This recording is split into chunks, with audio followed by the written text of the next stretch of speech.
I'm Cindy Halpern on this cold day in Centerport, New York, on the North Shore of Long Island.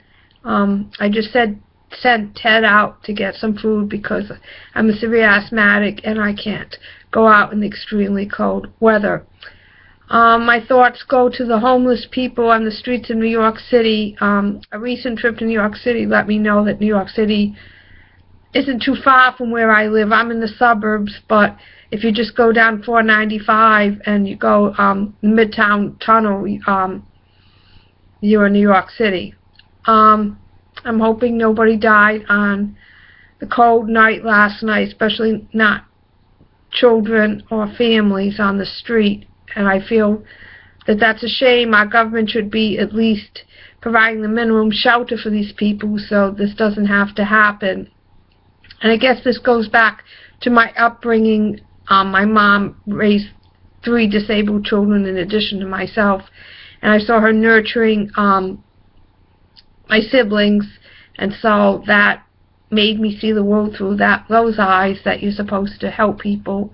I saw an article recently online about Israel opening up a medical center that just treated, a little boy from Gaza and a child from North Israel. And my point is, children from any race, nationality, religious creed, or anything else needs to be given a chance to have equal medical care, good food, clothing, shelter, education, because the next generation are the children. They are the people that are going to lead, and we need to provide for them.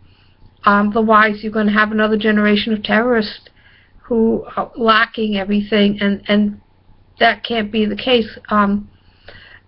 What happened in Paris, obviously that's freedom of speech, and these people were gunned down and murdered by people who don't believe in freedom of speech, which is a basic necessity of society, and perhaps not the society they came from, and they don't know freedom of religion and speech and these things, and they're hostile to any kind of change. We need to bring children up to know these values and honor these values so we don't have these things happening. A lot of countries in the Middle East treat women as second-class citizens. They can't walk on the street themselves. They can't drive. They have no liberties whatsoever. Children are taught from a young age to kill. These are absolutely the wrong values, and the American government should not be supporting regimes like this. They should be, accepting of Israel, and Israel is the only democracy in the Middle East, and that people have equal rights in Israel, whether you're Jewish or Arab or any other religion or race.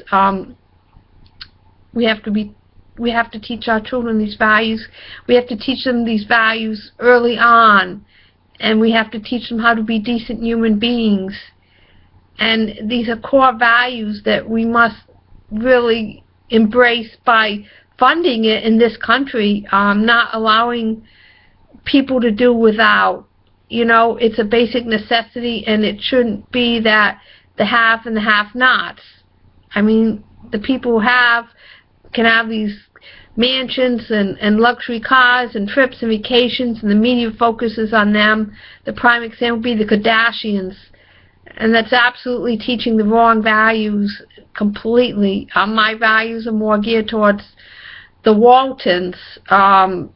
People of my generation know that program of this family in Virginia that had 7 children during the Depression, but they raised them with core values, and that's the important thing to do, to fund this generation of children, and perhaps a little less on the cars and the boats and the houses. And there's such a gap between have and have-nots. It's widening in this country. It's widening in other countries, and this is just the wrong thing to do. We must support our children in every way possible and put our money where our mouth is, and really embrace children and to teach them these values.